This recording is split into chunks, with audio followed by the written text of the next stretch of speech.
So now we're going to travel to Vienna, Austria, and the year is 1813. And we're going to play for you the second movement of Beethoven's Seventh Symphony.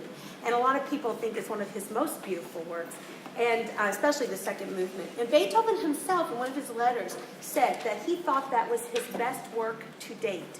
And that's really amazing because he struggled with his music. He was constantly rewriting it over years. He was never happy with what he wrote. So that was quite a statement coming from him at that time. And at the premiere, it was so well received that they actually did the second movement as an encore to the performance where it had just been performed as part of the four-part symphony. So this is one of the most interesting things, I think, that I've ever learned about this piece.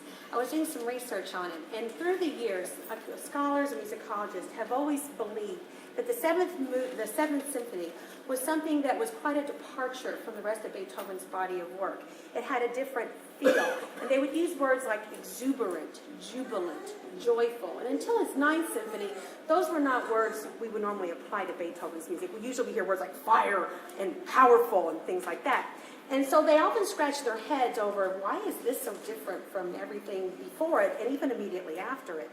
Well, years go by, and people are calling it, it's very dance-like, and it's very joyful, and it's the apotheosis of dance. And then they start putting two and two together. And it turns out he wrote this symphony several weeks before he wrote the letters to his immortal beloved.